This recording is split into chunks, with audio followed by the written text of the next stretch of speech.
Welcome to the Theater Podcast, intimate personal conversations with the industry's biggest names. I'm your host, Alan Seals, and your guest is Ciara Renée. I am so impressed with her.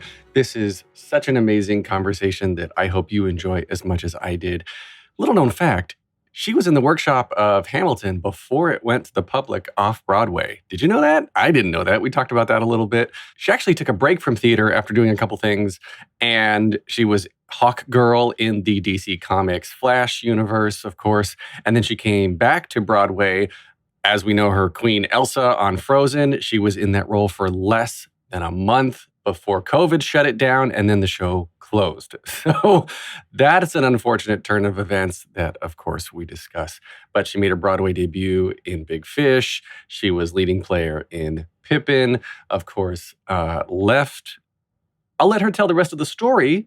But as always, before we get into this, find me online on Instagram and Twitter at theater_podcast, on Facebook at /officialtheaterpodcast. Show your support at ttp.fm/Patreon, Patreon. Everybody, please enjoy this episode with Ciara Renée. Here you go, 1, 2, 3.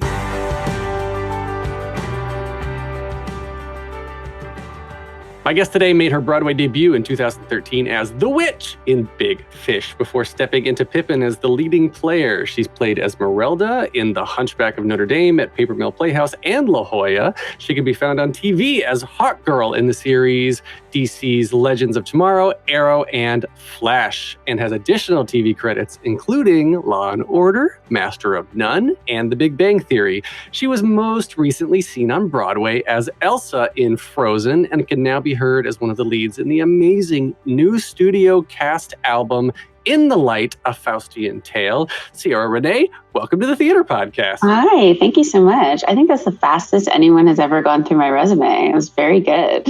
I'm a quick talker sometimes. And there was still stuff I left out, of course. So. But it's very efficient. Very, very good. Thank you. I'm trying to get straight to the point. I read once in podcast land that it's like, take the advice from Wheel of Fortune. Within every episode of Wheel of Fortune, people get to the content within the show gets like playing the game in under a minute every single episode. Ooh, love that. Think about it, right? They got a good formula, yeah. Right? Like, hey, I'm Pat Sajak. This is Vanna White here, Archidistance. Let's spin that wheel. Let's Boom, go. Here we go. So here we go, spinning the Ciara Renée Wheel of Fortune. So I want to start out actually with growing up. You were born in Harrisburg, PA. Did you actually grow up there too? Were you a Pennsylvania gal? Yeah, I was a Pennsylvania gal. Didn't really leave much until I went off to college in Ohio. But yeah. That's fun because in Pennsylvania, I performed at Dutch Apple and a couple other places, out there. And it's a lovely area. And I don't know how Harrisburg is in terms of the representation of multicultural sort of facets. Where I was very Amish. Yes.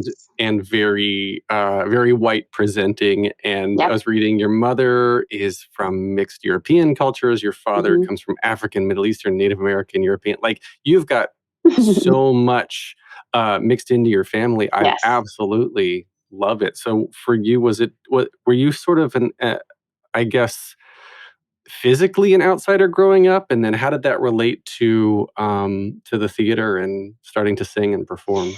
Yeah, I mean, I think I've actually been talking about this quite a bit and sort of dissecting it in my own life, especially after having this long year of nothingness to really be in my thoughts and my feelings. You know, I grew up mostly with my white mother, and so I was very much like the only person of color or one of two most of the time, especially in like musical theater and music, because it took money and resources and like having a car or a parent who can transport you places to do a lot of the stuff that I did. And even though we did not have a lot of money and my mom was often working, like I was just like so adamant about it that I was like, I'm going to figure out how to make this happen. So I did very much feel in between worlds. And there's also, you know, there was a big sort of divide between black and white. I went to a school that was, you know, probably 50-50. And then there was like a pocket of like me and like a couple other like mixed people that like just didn't really know where they fit. I definitely wasn't cool in high school at all. Definitely awkward. But yeah, so I mean, I think in Harrisburg, there was unfortunately a lot of, and there still is a lot of racism, and it felt like there wasn't a lot of mixing that was happening. So for me to be born of the mixing was like a confusing place to be. And I think sort of, you know, thinking of like my career and the industry at large, I don't know that it like dawned on me that I would come up against as much pushback racially and also as a woman in this industry as I have. You know, as a young person, I was like, oh, well, like I'll just be like, you know, Whitney Houston or something. Like she did it, I can do it, right? Like I'll just do that. The dreams. So yeah, I mean, in a nutshell, like I don't know that I understood as a young person how hard it was going to be outside of Harrisburg. I thought Harrisburg was like this bubble of like things aren't great here, and it would be different in the larger world, and it is, and it isn't. You know, Right. Yeah, that's something I think that especially 2021 or 2020 has sort of ripped the Band-Aid off of something that a lot of people didn't want to talk about. That it's interesting to me because on as a I say this so many times on the podcast, and it's me trying to sort of understand this better and have real conversations about it. So I apologize if anybody's heard me talk about this before, but as a white presenting cis man, my experience, I didn't realize how different my experience was to a lot of people that I now consider very close friends and peers until the last few years of my life. And I'm 40 now. So to be able to I guess have these conversations and understand what everybody's experience is to the best we can, I think is really, really important. So it's nice to hear all these conversations happening now, I think. And just like you, though, I thought that I grew up in a small town in North Carolina, and there was closed-mindedness, and there was racism, and there was all sorts of that. You know, you want to get current. There's anti-vaxxers and Trump supporters galore still where I grew up. Yeah. And I thought that my experience there would be the same when I came to New York, that it would be the same thing. And sort of, it's been a little bit of the reverse for me in that I've come here and had more doors open. Yeah. And I don't think that's ultimately fair. Yeah. Yeah. Right? Absolutely not. It shouldn't be like that. But it is. And you're right that I think a lot of people are finally being forced to wake up and confront the fact that we live in different worlds in the same society, in the same cities as neighbors. I live in a different world than you. And I have different things that I have to think about on a daily basis for my survival, you know? So many people do. People who are darker skinned than me have more things to think about than I do. You know what I mean? Like we have to always be keeping that in mind.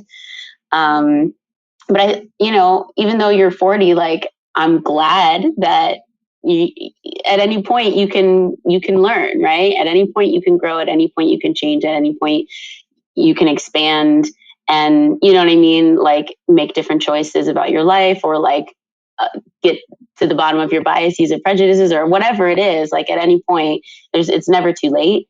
And I think something that like has been really frustrating for me in my entire life is when people are like, yeah, but this is how it's always been. Right? Like that's like the excuse. Make it right. Right. I was like, that's the excuse for like, oh, well, we can't do anything about it, or we're powerless to fix it, or, what's the point, or whatever. And it's like that always comes from the mouths of people who are privileged enough to not experience the thing that I'm saying needs to be fixed. Right. And I'm like, yeah, that's just never a good excuse at all. So, yeah. And I guess thinking about your childhood and whatnot, relating it to theater and where you are now, where did this need to perform, or did you have a need to perform, or did it?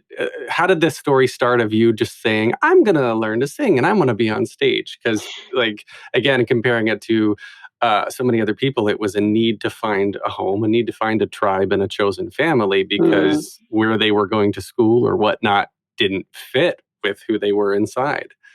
Yeah. I mean, I've never felt like I fit in Harrisburg, Pennsylvania. I always wanted to be in a big city. I always like wanted to be connected to a lot of people. I felt very closed off where I lived. But like, honestly, we used to have these tapes of me singing. Like before I could really say a lot of words, I was singing. So like I've always had sort of a gift, but also just like this passion for music. It's always been like, it's my first love, really and truly. So I always thought I was going to be a singer in some capacity. I think for a long time I was thinking of going sort of the Christian pop artist route for, I grew up in Really? conservative Pennsylvania, very Christian. And then I was like, honestly, that feels limited. When I got into like middle school, I was like, that feels like limited. Like I want to cross over and do everything. I want to be able to do everything. So I started working with a producer in high school, a Motown producer. He's written music for like J-Lo and like, like Aaliyah or something like, like people like that. And obviously Motown and all of those things. So, but he was like, you have to write music. You have to write your own music. And I was like, I don't know what to say. So I really struggled with self-worth in high school. Like I said, I wasn't very cool. And I also felt in between and like I didn't belong anywhere. And it was my talent of singing that sort of allowed me to connect to people and also to be like praised for something, and not made fun of for something. And so, when I kind of came up against the roadblock of like, well, I have to now use my actual voice and who I am to like fill in the rest of this career of being, or this dream of being a pop star, I just shut down. And at the same time, all like the auditions for the musical were coming up, and everybody that I knew in the music hallway was going to do the musical or like audition for it. So I was like, okay, I'll do that. And I loved it because here it was a character. I didn't have to be myself, a person that I didn't like. And I got to tell a story outside of myself, and I didn't have to write any of the words. I was like, bingo, that's for me. So, struggling, awkward, bullied young Ciara thought, okay, this is something I'm good at, and people have told me I'm good at. It makes me feel good. I already loved it. And if I can get good at being like a character or telling a story or whatever, like this could be my in to getting out of Harrisburg, to being a star, to whatever. So that was sort of my journey into theater. That's so fun. If you hadn't, I guess if that musical hadn't happened, or if you hadn't gotten in this path, do you think that what else would you have done? Did you have anything else that interests you? No, I really didn't at that time. I mean, music was my entire life and my full obsession. Like I would annoy everyone. I was singing constantly. It was trouble in school because I'd be singing to myself like in class, and they're like, "Ciara, shut up!" And I'm like, "But this song's so good! Like, I hear it in my head. Come on!" Like, yeah, there was nothing else that I was really passionate about. I think after, like in college, I also learned that I was really passionate about psychology because of my own experiences with therapy and healing, and then like taking some classes in psychology. I was like, oh, I'm really interested in that. So like now, as I've gotten older and expanded and felt more comfortable in myself, and that like I didn't need music as like the one thing that made me worth something. Like I don't believe that anymore, thank God. Now I'm like, I love psychology, and I watch like TED Talks about it, and I read articles about it, and like probably will go back to school for it at some point, So like I have other things now, but as a kid, I was just like, it was music or nothing. That's fascinating because of a similar mindset. I got a psych minor in college. Yeah, I nice. love psychology, and it goes into the technical aspect of dissecting and taking things apart. And I want to know how everything works. Yeah. So when it comes to the human brain, I'm just fascinated by, I mean, there's the science part of it, right? There's the chemicals, there's all the electrons flying around, electricity flying around, right? And then there's the emotional need. And I was reading something the other day that's like, we've evolved so quickly into this technologically dependent society that's allowed us to be so isolated and I guess not follow in the steps of our ancestors that, evolutionarily we're herd animals. Right. We need to be together. We need to, like, Croods, if you've ever seen that movie, like family sleep pile. We all need to be at a family sleep pile I together. want a family sleep pile. That sounds nice. I know, right? I'm like, oh, I just want someone to lay on me and just like. That's why I have my dog. So, but now theater attracts so many people. I call us misfits in the best way possible, because it's all of these individual people that don't quite fit with the larger group of jocks or cheerleaders or goths or whatever your stereotype is, right? And all of a sudden you can come and be somebody else just for a little bit, and that's acceptable. And through that, your true self gets to find other people. You get to find your friends and your family. And the rehearsal process and going through shows sometimes is so stressful and so strenuous that it brings people together in a way that you can't experience through other sorts of things with sports teams and dance troupes. And like when you're going through a shared experience, God, nothing beats that. Right? Having like to face a challenge, a collective challenge together of putting up this work, this art or whatever. And also like, it's not just a physical challenge. Like it's so much of an emotional, mental and discipline challenge. So like that, of course, is going to like, it brings everything up to the surface, and then you're all dealing with each other's crap collectively. It's collective therapy in a way. It's a healing modality that a lot of therapists use. Acting things out, acting out conversations or scenarios or whatever. So it's very, very healing. It makes a lot of sense that people who struggle and feel on the outside would come to this place, not just for community, but also just for expression and feeling to feel seen, Right. I think it's such an accepting place. I mean, like you said too earlier, though, there's a point where you get here and you realize that it's not the perfect utopia that you thought it was, and a lot of things still need to change, and that's very apparent and stuff as Broadway comes back. Side note, I hope this all changes. It's not going to change immediately, so people are going to all of a sudden be up in arms when Broadway reopens that nothing's different, but it will take time. So with that aside, the ability to go see a show and go on a shared emotional journey with an entire group of strangers, and that's normal, while on stage we're seeing a bunch of strangers expose themselves in an emotional way, and sometimes physical, depending on the show. Expose themselves in a way that we can either see mirrored in ourselves, or we can take inspiration from, or I mean, the gift that art is, and that musical theater is bar none. It can't be beat. Art heals. I said this all throughout the pandemic. It's just so interesting. There was a lot of talk, especially about like, how do we support artists? Because it's like, if you didn't have artists, you wouldn't have the books or the TV shows or the movies or the albums or anything that you used so much during the pandemic to bring you a little bit of joy. You wouldn't have any of that without us. It is a part of our humanity to look to these stories. I mean, storytelling is what we've always done, and now we've turned it into these incredible big productions and incredible albums and movies and books and sagas and series and everything like that. Like, yeah, it's so powerful. And like, and I've worked in so many different mediums now, and they're all cool. They all have their cool parts, but like nothing speaks to me the same way that theater does, because like you said, you're in the room, in communion with other people's energies and spirits and emotions, and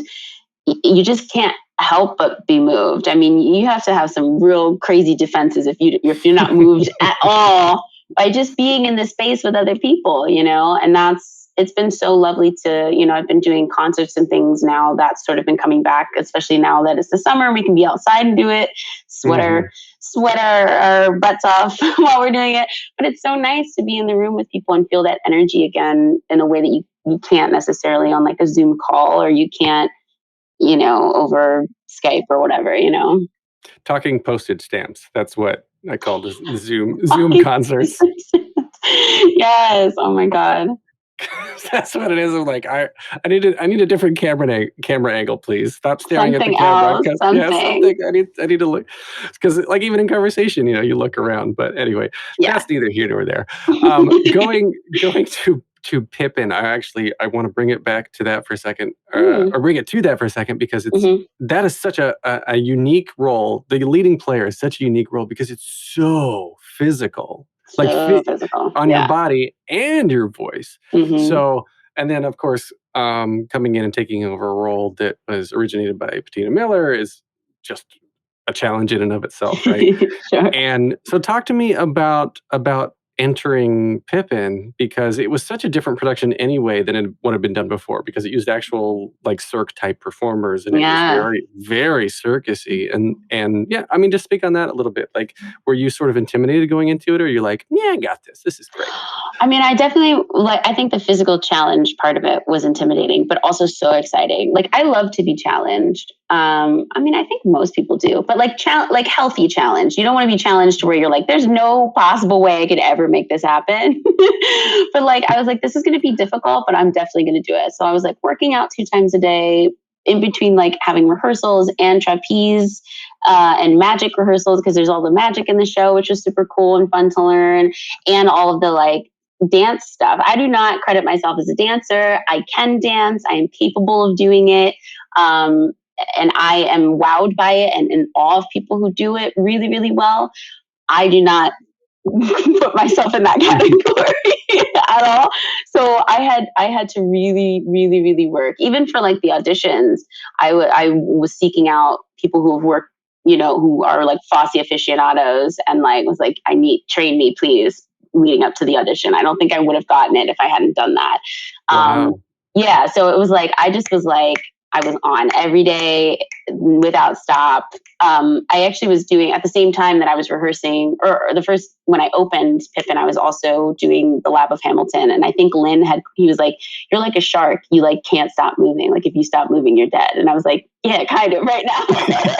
That's like a really good analogy. I'm like rehearsing this thing all through the day, working out at lunch, working out before the show, doing the show. Like, it had to be that way, or else I wasn't going to be strong enough. Like, they were like, we can't put you up on the trapeze until you can do 20 pull-ups.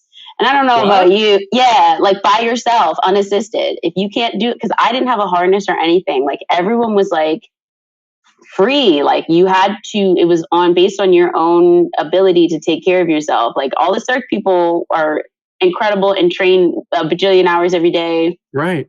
Like, and they've been doing it since they were 3 years old. And I was like, I've never done this.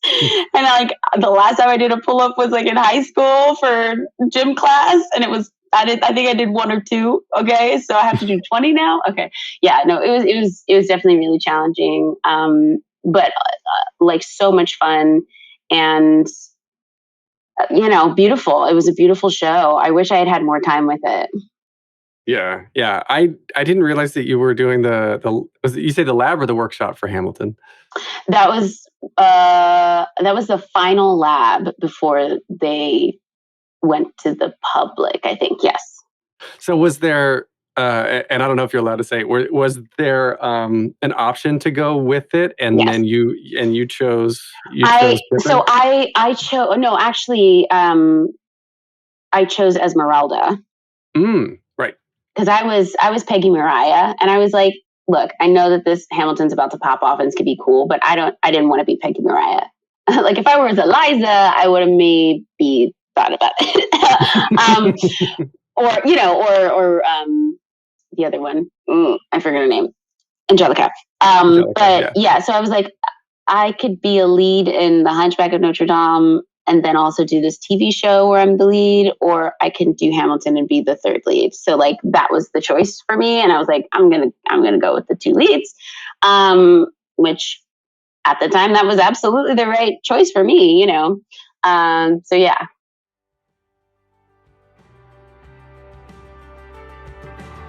We're going to take a short break. Stay tuned for more of the episode.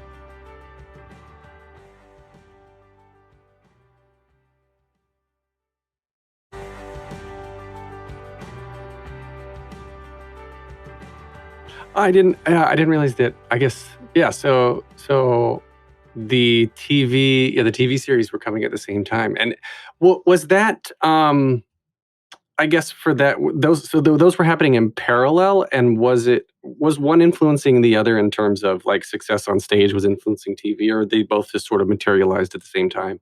It's really interesting. I actually feel like the Broadway world, like your success in the Broadway world, doesn't really translate into the TV and film world, but the other way around it does, right? So if you're very successful in the TV and film world, then of course they're going to put you in a Broadway show, whether you deserve to be in the Broadway show or not. That's just the facts, right? Because they think casting. Yeah, they think that you're a draw. You're gonna bring in.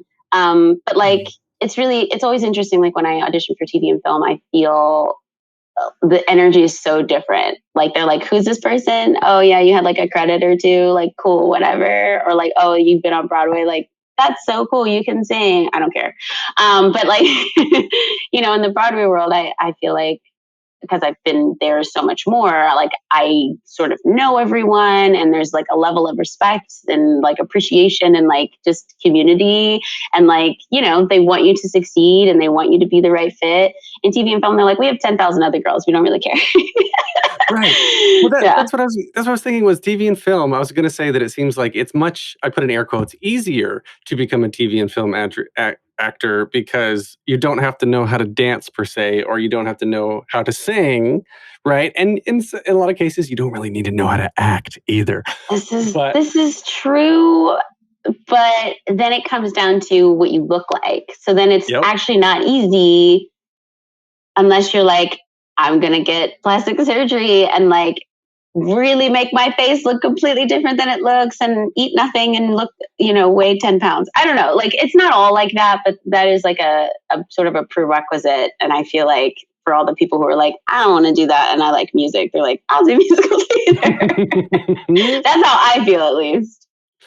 Yeah, I dabbled in TV and film for a few years too, and it was sort of the same thing is that it was like, oh yeah, you can hit a mark, okay, go be background, earn a couple $100 for the day, and depending on where you live, you can have a pretty shitty living off of that, but you're not going to like, especially in New York, you can't support yourself that way. No, there's so not you've enough. got to go do the other stuff. The singing and the dancing and the acting classes, and oh god, the industry's so messed up. I'm thinking back to all the crap that people have to go through to get even like their foot in the door sometimes. But okay, so Hawkgirl, again, Hawkgirl for the CW, the whole Flash DC Comics universe, and that was another very physical role. So what I feel like training for that probably helped you for Pippin or vice versa, right?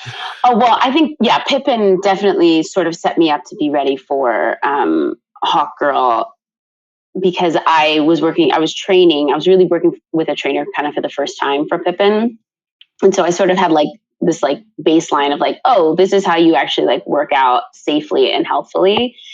So then when I booked Legends, I was like, okay, I really want to make sure I look really, really great and I'm able to do stunts, because I love stunts. I love action films. I love superheroes. Like, I want to be able to do all that stuff. And I was very lucky to be able to do quite a bit of it.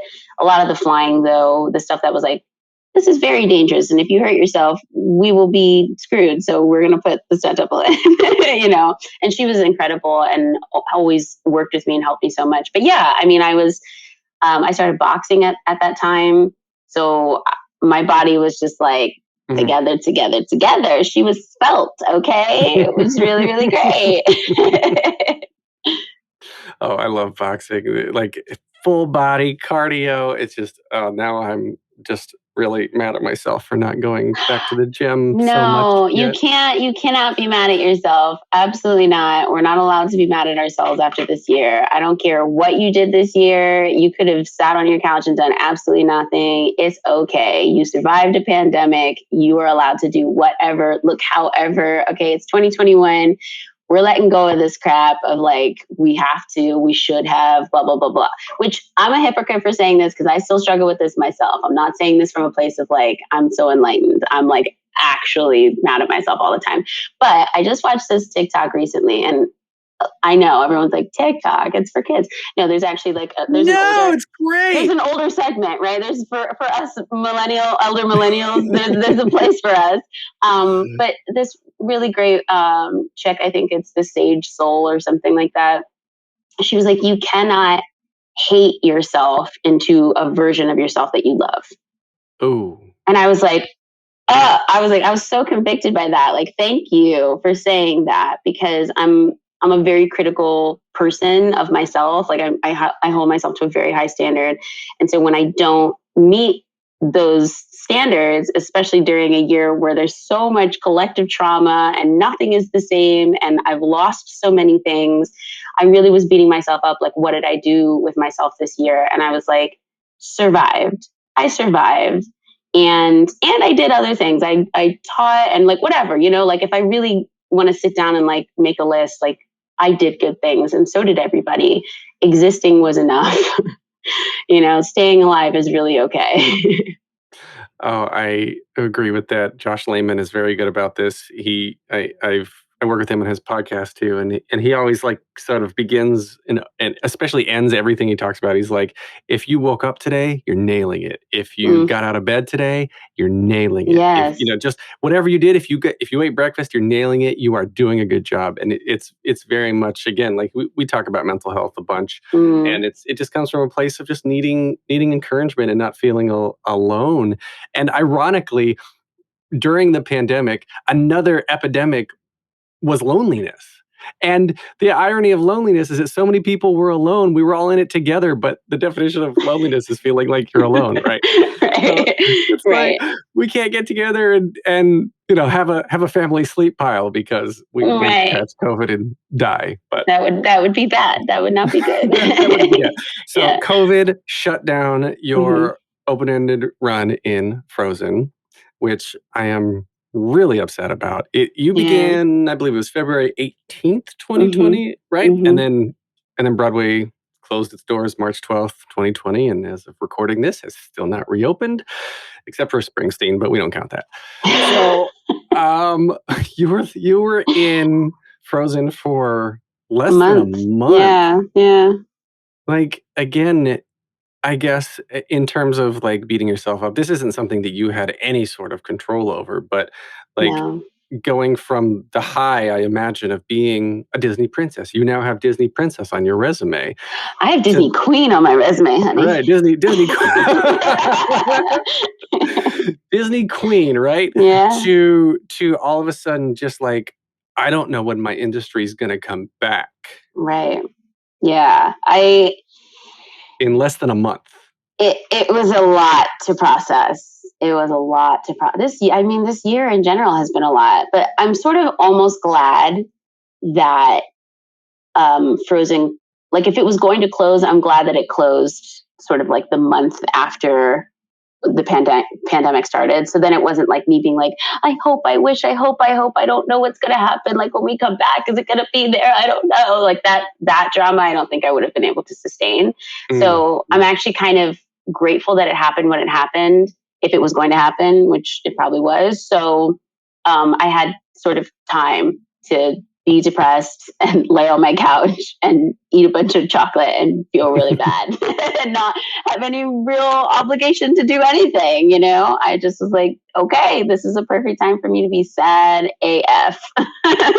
So, wow. And I was just so, it felt like it was so nice to be back on Broadway. I'd really kind of taken a step back from acting, after the superhero show, and had only kind of popped in to do some off-Broadway stuff or whatever. So it felt really nice to like feel healthy, feel mentally like prepared and like in a good place, and like stepping into a show like Frozen, I'm always be a Disney head. I love Disney so much, and to be a queen, like it was all the dreams. And then it wasn't, and now I have to make new dreams.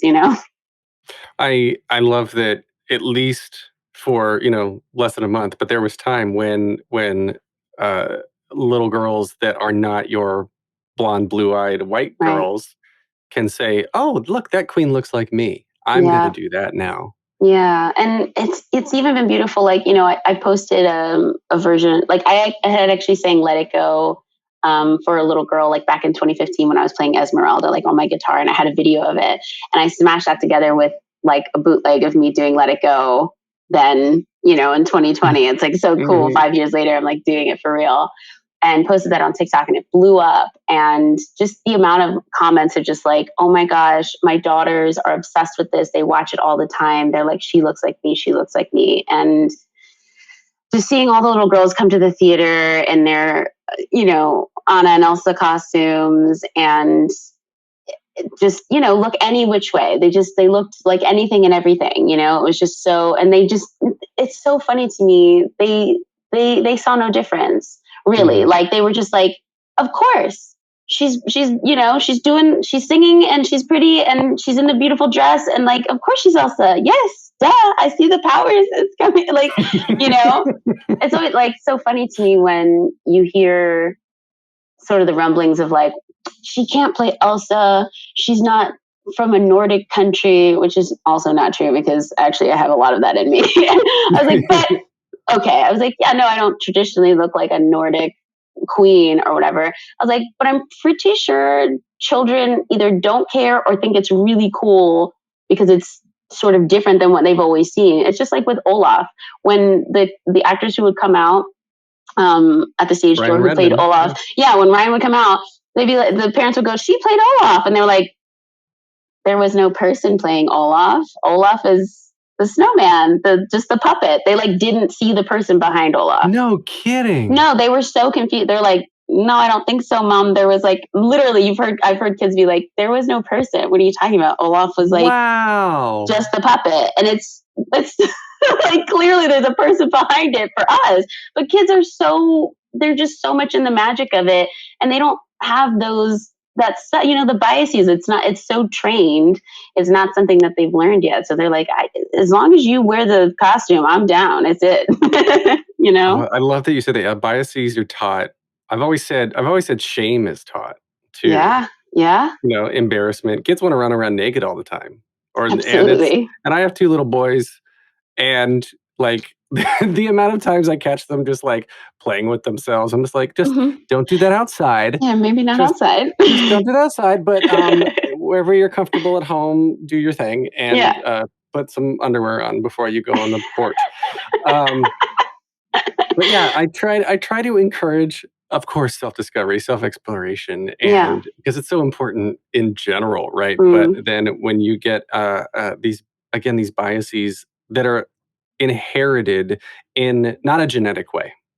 It's taught from who you're around most, and sometimes that's your small town, sometimes or even big town, depending on where you are. Yeah. But it's your town, your parents, your other siblings, whatever the case is. And so I love that you said that, because biases, just like they can be taught, they can be untaught. Yes. You can learn to be all accepting and everything. So anyway, how about in a bunch of soapboxes this episode? Been a lot of fun. Hey, they're important soapboxes, all right? So let's talk about In the Light, a Faustian Tale. Yeah. Michael Mott, I've known this dude forever. I love Michael. How did you get involved with this? Well, I guess, okay, so let's back up. It's a full-length concept album for a show that's never been staged. Yeah. And that's unusual, very unusual. So, like, how did you get involved with all of this? And then we're going to get into why it was done. Yeah. So I've also known Michael for a while. I can't even tell you all the concerts and things that we've done together of a lot of his pop music. And so this was sort of different for Michael and I to kind of do a more like musical theater thing together, because we normally did pop stuff. But it was really fun and interesting. And I think, we had the time, so why not? If we can't put it up on stage, we should just record all the things, because everyone has a recording studio in their closet now after this year. So it was sort of a change in pace for me and Michael, but I'm so grateful that I got to be a part of it. So I guess that was my question then. It sounds like you were just personal friends beforehand, and Yeah, some people he reached out to and asked to be a part, but it sounds like no, we've known each other for several years. I think just kind of like the 54 Below concerts and things like that. He had reached out to me many years ago, and I was like, oh yeah, I like this song, I'll definitely do it. And then we've done several things since then. So yeah, that's cool. So the fully produced album, I believe, I forget what platform it was. It was a GoFundMe, I want to say, or how did he raise money for it? I don't know that part. Yeah, that's a good question. I don't know. I remember him posting about it a while back, but I think it was mostly crowdsourced to get it made. Nice. And so now it's out and it's beautiful, and you are phenomenal on it. And it's debuted, I think, at number 8 on the charts, in the musical theater charts. It did a couple days ago, which is amazing. Yeah.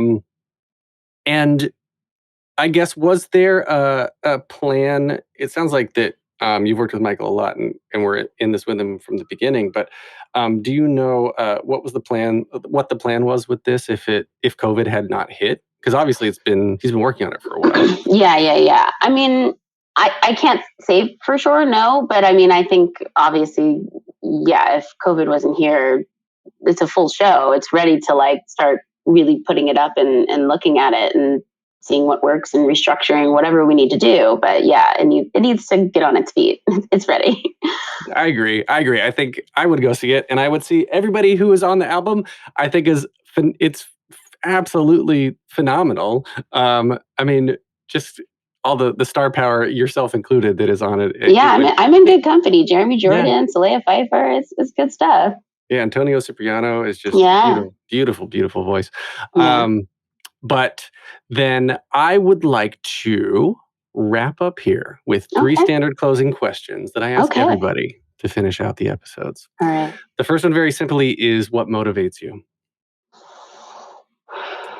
I like that question because I think it changes, especially as you get older. I think, like sort of what we talked about earlier is what motivated me as a young person was getting out of Harrisburg, Pennsylvania. Freedom, right? Expansion, like getting to experience something outside of what I had experienced for the first 18 years of my life. And so then I did that, and I was like, okay, what's my motivation now? And I think like one of my sort of core motivations is to be seen and to see others, because I just know how important that is to me.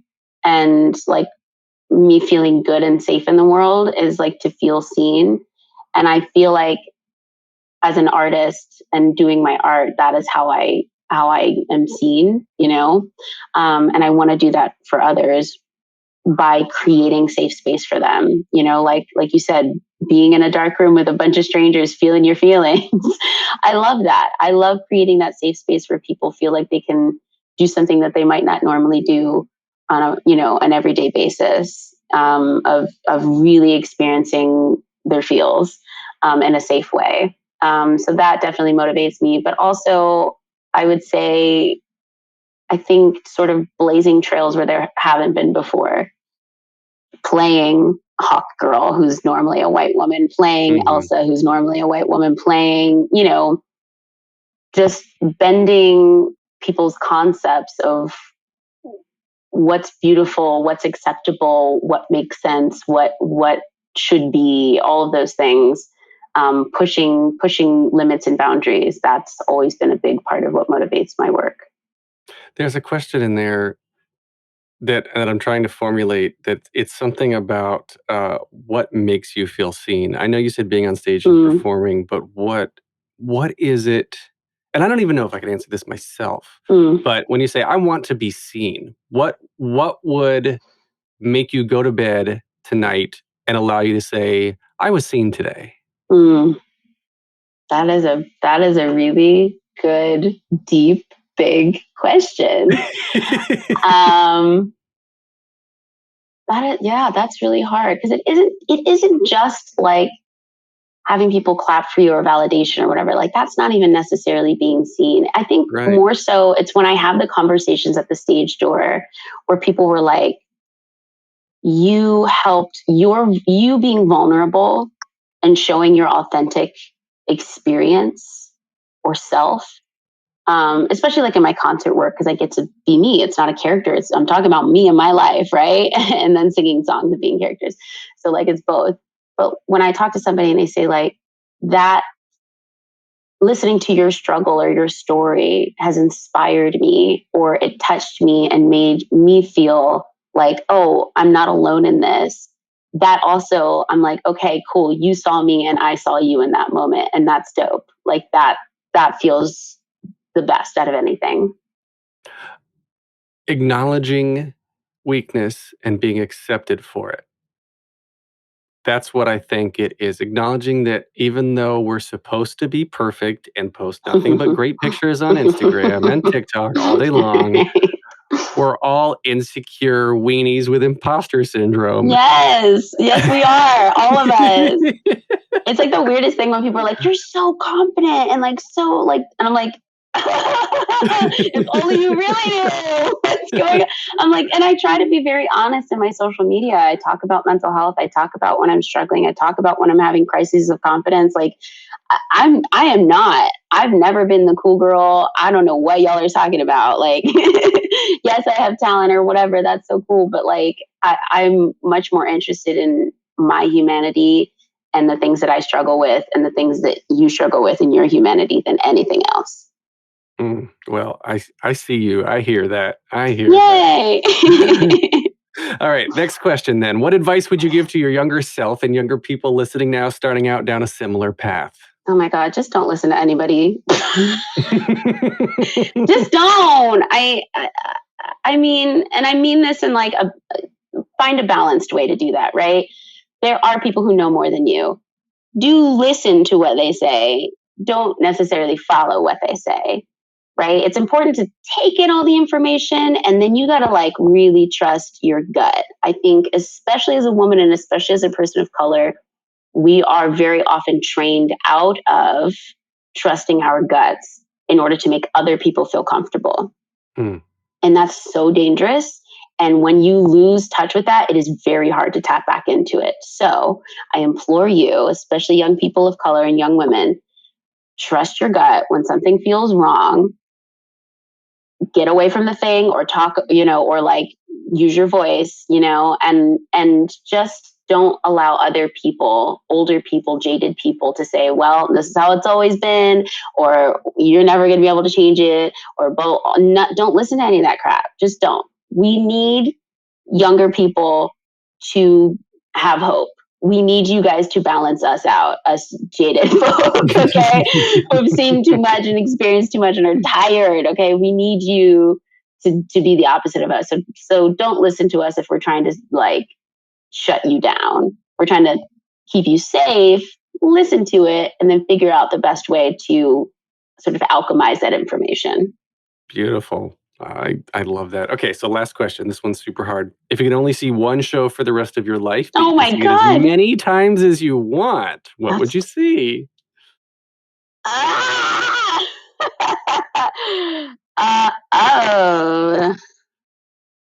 That's really tough. Like, because I'm a huge Wicked fan, huge In the Heights fan, huge Rent fan. So I'm like trying to narrow it down between these three.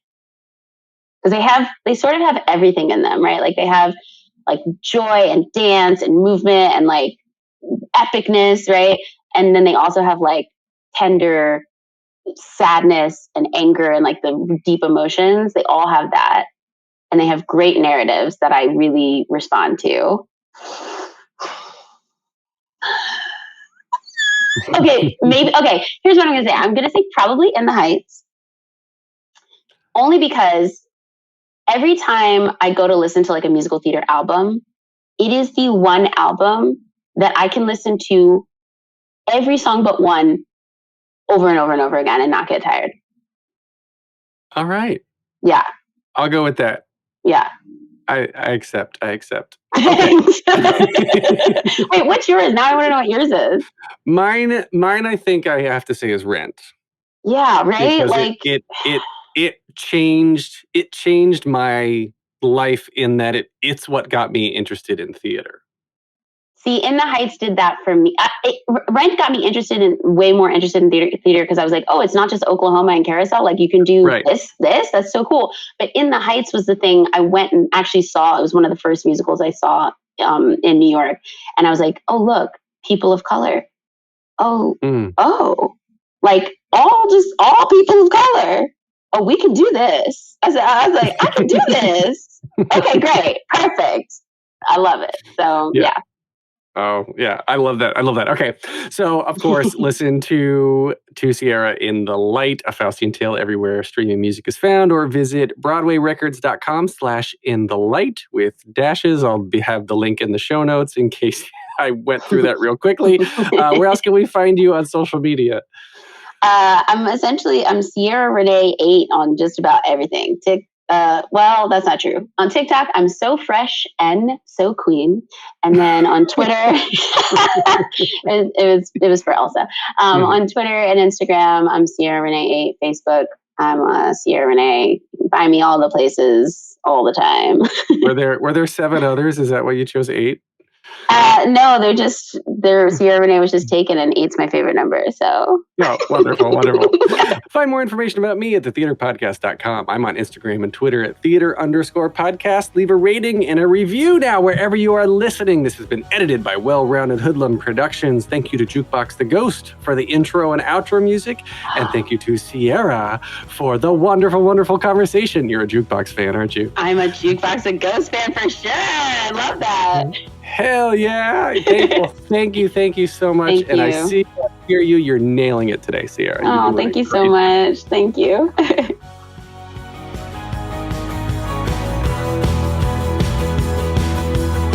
a deep breath, make the world a little colorful.